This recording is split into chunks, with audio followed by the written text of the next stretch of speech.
we're going to be doing eyebrow shaping today.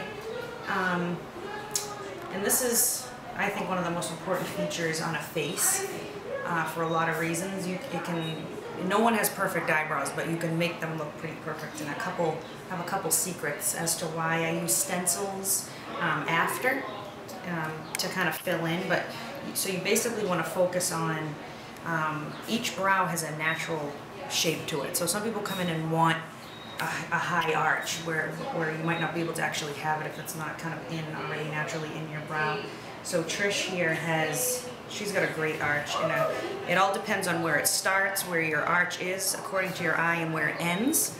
I'm sure everybody's heard of Anastasia. She's a famous eyebrow shaper of the stars of J-Lo and people like that, and I've seen her on TV and stuff like that, and basically that's exactly like the stuff that I do to people. So you fill in, you trim, they start and they stop and the arch is in a certain spot, but everybody has a different shape naturally. So to get the best brow for you, you kind of want to stick with your natural shape. So some people, it's a lot of trimmings involved. I have a client that I cut her eyebrow more to shape it rather than wax, because her hair grows down, and kind of depending on your nationality of your natural kind of hair growth is how that works. But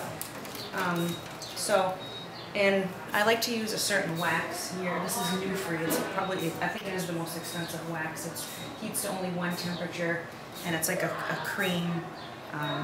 It's good stuff, and barely anybody's allergic to it. So they teach you when you first learn eyebrow shaping to do it in sections. Just kind of like as you learn anything, when you learn how to paint a nail, you're supposed to paint in certain ways, but you kind of develop your own method as you go along. But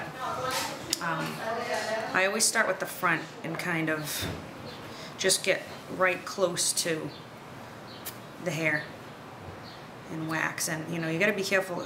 Some people are on Retin-A and certain antibiotics and things on their skin. It makes their skin thin, so you can tear skin if that happens and you wax somebody.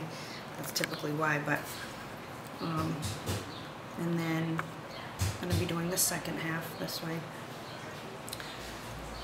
And this wax, you can actually go over an area twice if you need to. That's why I like it.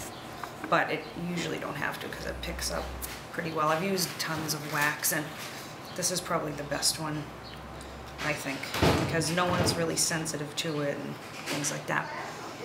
So you want all straight lines. If you were to take the tweezer and hold it like this, you don't want any big spaces in between, unless you have more circular eyebrows. But even then, I regrow and retrain clients' eyebrows, so you have all pretty much straight edges. So there's no gaps in there. I trim a lot and things like that. So Trish, her eyebrows weren't too bad of needing a treatment, but even when you're feeling a little off as far as like your makeup going on and your look, and you're like, I don't know, I need something. Usually people, when they get an eyebrow wax, they're like, oh, I feel so much better, like I lost 10 pounds. Like you just feel good. So I've been doing Trish's eyebrows for a while, so we're at an easy maintenance kind of basis right now. So I just clean up a little bit as I go.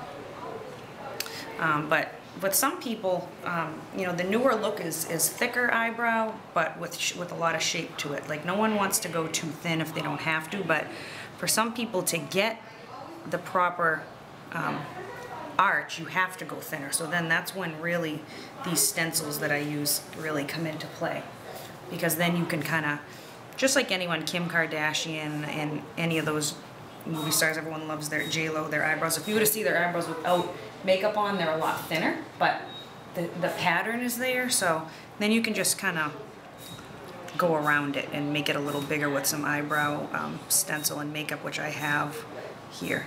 If you ever watch any tutorials on makeup of the stars, you'll notice the first thing they do with a lot of them is their eyebrows, and filling them in and making them long enough on the sides and close enough in the middle and things like that.